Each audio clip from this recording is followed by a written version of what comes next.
Baik, Assalamualaikum warahmatullahi wabarakatuh. Perkenalkan, nama saya Dede Yusuf dengan NIM 235009128. Pada kesempatan kali ini, izinkan saya untuk menyampaikan hasil analisis saya mengenai Green Marketing Strategi. Adapun perusahaan yang saya pilih yaitu Slow Passion, yang nama perusahaan Sukacita. Kategori perusahaan ini adalah slow passion atau passion berkelanjutan.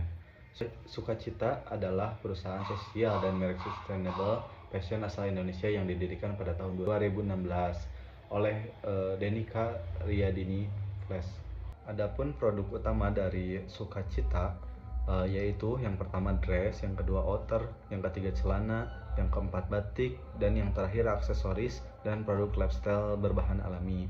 Adapun target konsumen yang pertama usia dari 20 sampai 45 tahun, yang kedua peduli lingkungan, yang ketiga menyukai produk lokal berkualitas, yang keempat konsumen kelas menengah ke atas, dan yang terakhir mendukung produk etis dan berkelanjutan. Adapun alasan saya memilih perusahaan ini adalah Sukacita merupakan salah satu brand fashion Indonesia yang menerapkan konsep green marketing secara menyeluruh, mulai dari bahan baku, proses produksi, pemberdayaan pengrajin, hingga transparansi kepada konsumen. Selanjutnya yaitu analisis green value proposition. Yang pertama, masalah lingkungan yang diselesaikan, yaitu limbah tekstil, polusi air akibat pewarna kimia, emisi karbon, dan yang terakhir eksploitasi tenaga kerja. Sukacita berusaha mengurangi dampak tersebut melalui sistem slow fashion. Lalu yang kedua, nilai ramah lingkungan. Brand tersebut menawarkan serat alami, pewarna alami dari tumbuhan, produksi sesuai permintaan, made to order. Yang keempat, memberdayakan pengrajin desa, dan yang terakhir produksi skala kecil. Lalu yang ketiga, manfaat bagi konsumen terbagi menjadi 4 bagian. Yang pertama, fungsional, emosional, sosial, dan lingkungan. Untuk fungsional, yang pertama produk berkualitas tinggi, yang kedua awet, yang terakhir nyaman dipakai. Untuk bagian yang kedua, emosional. Yang pertama, bangga memakai produk lokal, yang kedua merasa ikut menjaga lingkungan, lalu bagian yang ketiga, sosial, yaitu mendukung UMKM dan pengrajin perempuan. Lalu yang terakhir, lingkungan. Yang pertama, mengurangi limbah tekstil, dan yang kedua, mengurangi penggunaan bahan kimia.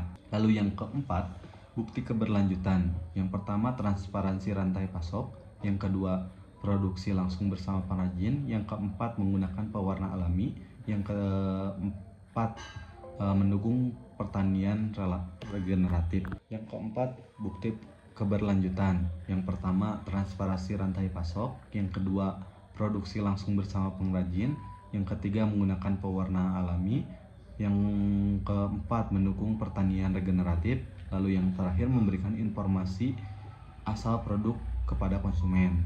Lalu yang kelima, apakah green value proposition sudah kuat? Tentunya ya, karena jelas berbeda dari fast fashion, memiliki bukti nyata, mudah dipahami konsumen. Selanjutnya yaitu analisis green marketing strategi. Yang pertama, green product, menggunakan kapas alami, pewarna alami, produk dibuat dengan tahan lama, model timeless, tidak mengikuti tren sesaat, kemasan minim plastik, informasi asal produk transparan. Lalu yang kedua adalah green price. Harga dari produk ini memang cukup relatif tinggi dibanding fashion biasa, namun hal tersebut sesuai karena produksi manual, kualitas premium, upah pengrajin yang adil, bahan ramah lingkungan. Kekurangannya itu sebagian masyarakat masih menganggap harga terlalu mahal dibanding melihat dengan kualitas dari produk tersebut. Lalu yang ketiga ada green place, distribusi melalui website resmi, marketplace, dan yang terakhir media sosial. Produksi dilakukan berdasarkan pesanan sehingga mengurangi stok berlebihan, namun pengiriman masih menggunakan jasa ekspedisi biasa sehingga emisi belum sepenuhnya ditekankan. Lalu yang terakhir ada green promotion. Media yang digunakan oleh perusahaan ini, yang pertama Instagram, yang kedua website, yang ketiga YouTube, dan yang terakhir storytelling. Isi dalam promosi tersebut mencakup edukasi tentang slow fashion, kisah pengrajin, dampak lingkungan, serta transparansi proses produksi. Klaim lingkungan didukung bukti nyata sehingga resiko greenwashing relatif rendah. Selanjutnya yaitu evaluasi kritis. Yang pertama, elemen yang terkuat dalam perusahaan ini tentunya green product, karena seluruh proses produksi benar-benar menerapkan prinsip keberlanjutan. Lalu yang kedua, ada elemen yang masih lemah. Menurut analisis saya yaitu green place, karena distribusi belum memiliki strategi khusus untuk mengurangi emisi karbon. Lalu yang ketiga, ada konsistensi strategi. Secara keseluruhan sudah konsisten melalui produk, harga, promosi, dan nilai keberlanjutan saling mendukung. Lalu yang keempat, ada kesesuaian dengan target konsumen. Menurut analisis saya yaitu sudah sesuai. Target pasar merupakan konsumen yang peduli lingkungan, menghargai kualitas, rela membayar lebih untuk produk berkelanjutan.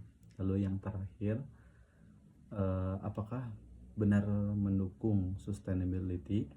Menurut saya iya, karena keberlanjutan diterapkan pada bahan baku, produksi, pemberdayaan masyarakat, dan edukasi konsumen.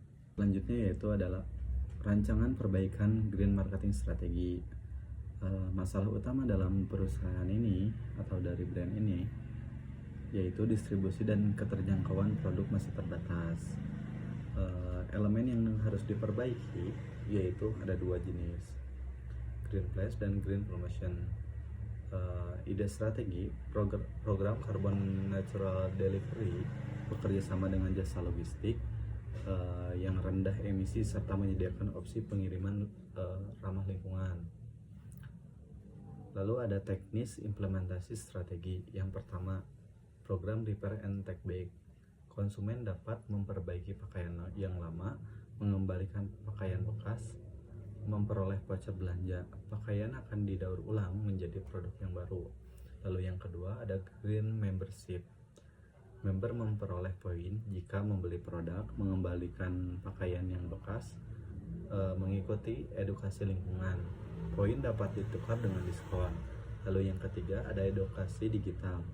Membuat konten rutin mengenai dampak fast fashion, cara merawat pakaian agar awet, pentingnya membeli seperlunya. Lalu yang keempat, alasan strategi ini penting yaitu mengurangi limbah tekstil, meningkatkan loyalitas pelanggan, memperluas edukasi masyarakat, memperkuat citra green brand. Lalu yang kelima ada implementasi, yaitu kerjasama dengan ekspedisi hijau, menyediakan drop point pengembalian pakaian, mengembangkan aplikasi atau member digital, membuat kampanye media sosial setiap minggu, dan yang terakhir memberikan insentif berupa voucher. Untuk target konsumen tentunya yaitu generasi Z.